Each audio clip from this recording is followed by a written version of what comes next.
Hey folks, welcome back to Gaming News Weekly, the weekly show that gets you caught up in the world of gaming. This week we're gonna totally switch things up and talk about Battle Royale games last. To kick things off though, let's talk about Nintendo. Nintendo's current president, Tatsumi Kimishima, is going to step down as president and hand the position over to 46-year-old Shintaro Furuwaka, who will be the youngest president Nintendo has ever had. The reason for stepping down is not performance related, but Kimishima thought that Nintendo's management needed to be younger to better relate to its customers. The changeover is set to take place this summer. One very positive to all of this is Shintaro speaks fluent English, so maybe we'll see more of him at Nintendo's announcements. In other Nintendo news, they revealed that their E3 presentation this year will largely focus around Super Smash Bros. For the Switch. Expect a lot of details and screen time from this juggernaut of a game.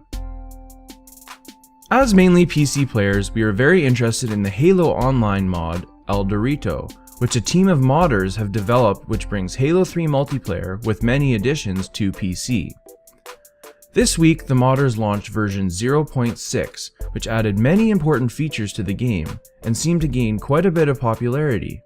Unfortunately though, Microsoft has told the developers of the mod to halt development. The game however is still available if you can find a download, which isn't too hard. 343 stated that they got the message loud and clear and that the PC gaming community wants a Halo game. The El Dorito mod is definitely playable and actually feels quite polished. Here's to hoping that Microsoft just lets us keep playing it the way it is.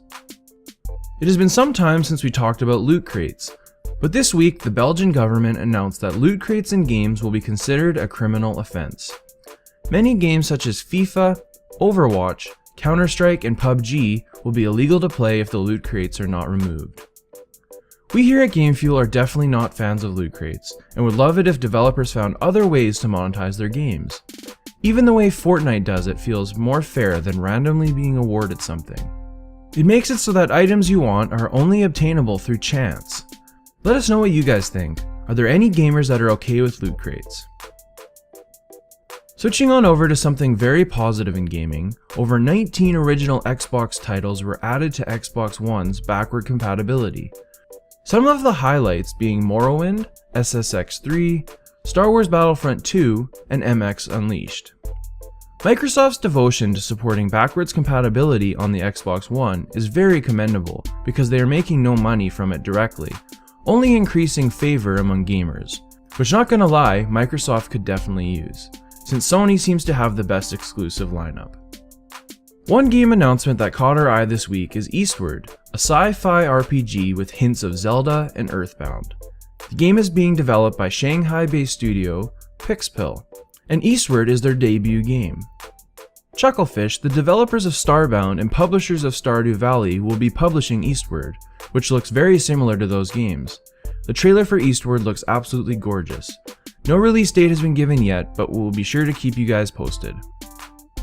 Just as I promised, we left Battle Royale news to the end, and to start off is a Battle Royale game that doesn't get talked about much these days.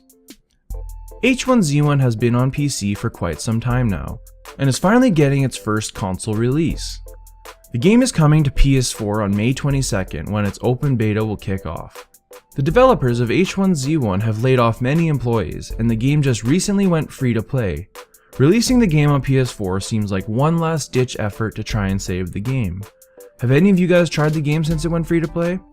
Does the game being on consoles for the first time get you excited? Let us know down in the comments. On to PUBG news.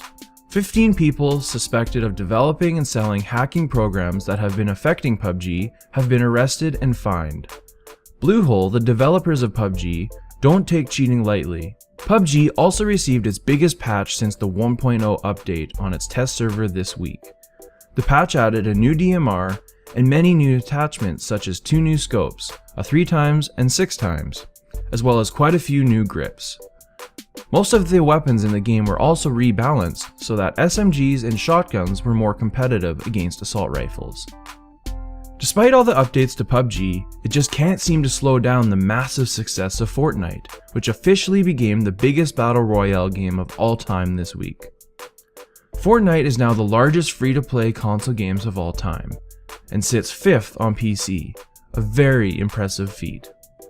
One of these weeks we won't have to talk about a battle royale, but I don't think that week is coming anytime soon. Is it just a fad, or is battle royale here to stay? Only time will tell. That's gonna wrap up this week's episode of Gaming News Weekly. I want to thank every single person who checks out this video. Your support means so much.